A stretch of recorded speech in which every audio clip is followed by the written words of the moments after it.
Pemanasan global mengacu pada peningkatan suhu rata-rata permukaan bumi secara bertahap dalam jangka waktu yang relatif panjang.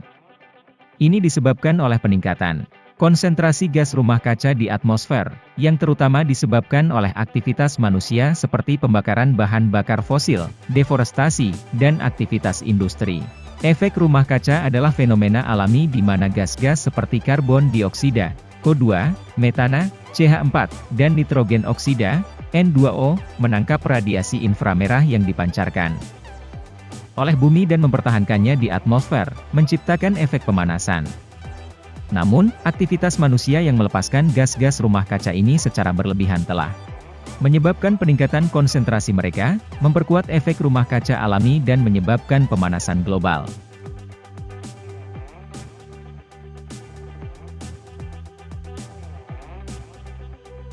Blue carbon adalah istilah yang mengacu pada karbon yang disimpan di ekosistem pesisir seperti hutan mangrove, padang lamun dan rawa asin. Blue carbon merujuk pada karbon yang disimpan dalam vegetasi dan tanah ekosistem pesisir.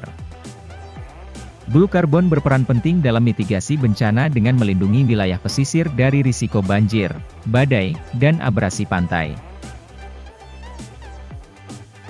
Kemampuan blue carbon dalam menyerap dan menyimpan karbon, ekosistem pesisir memiliki kemampuan unik untuk menyerap dan menyimpan karbon dalam jaringan tumbuhan dan tanah.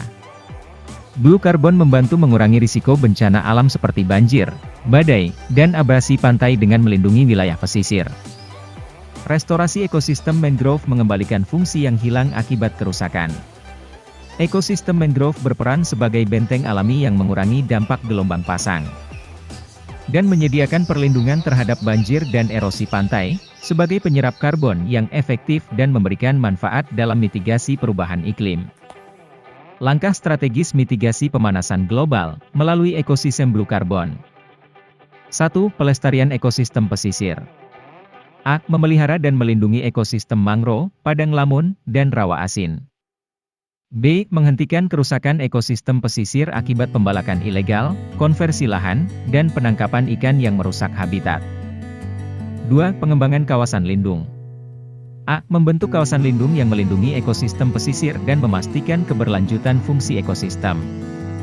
B. Meningkatkan pemahaman masyarakat dan pihak berkepentingan terkait pentingnya kawasan lindung dan keberlanjutannya. 3. Restorasi ekosistem. A. Melakukan restorasi ekosistem pesisir yang rusak atau terdegradasi, termasuk hutan mangrove dan padang lamun. B. Melibatkan masyarakat lokal dalam kegiatan restorasi untuk mencapai keterlibatan aktif dan keberlanjutan jangka panjang. 4. Pengelolaan lahan berkelanjutan. A. Menerapkan praktik pengelolaan lahan berkelanjutan untuk mengurangi tekanan terhadap ekosistem pesisir. B. Mengadopsi teknik pertanian yang ramah lingkungan dan mengurangi penggunaan bahan kimia berbahaya.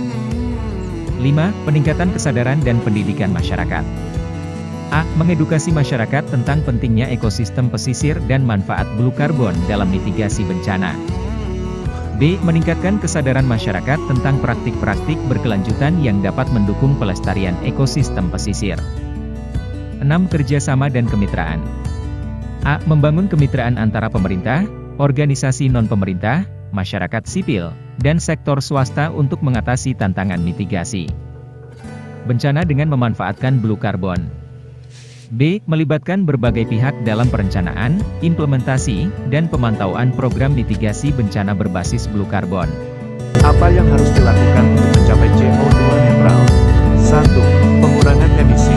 Penyelenggaraan pembangunan secara aktif untuk mengurangi emisi CO2 dengan mengadopsi praktik yang lebih ramah lingkungan, seperti meningkatkan efisiensi energi, menggunakan energi terbarukan, atau mengurangi penggunaan bahan bakar fosil. 2. Kompensasi karbon, jika tidak memungkinkan untuk menghilangkan sepenuhnya emisi CO2, penyelenggara pembangunan dapat mengkompensasi sisa emisi yang tidak dapat dihindari, lalu mengalihkan ke kegiatan yang dapat mengurangi atau menghilangkan emisi CO2. 3. Penyerapan karbon, untuk mencapai status CO2 netral, penting untuk mengkompensasi emisi dengan penyerapan karbon melalui kegiatan merehabilitasi mangrove, lamun, dan perlindungan situs rawa asin, mendukung kegiatan penghijauan, atau pengelolaan, mengurangi dampak negatif terhadap perubahan iklim dan mengarah pada pengurangan total emisi global, merupakan tanggung jawab kita bersama. Lahan yang berkelanjutan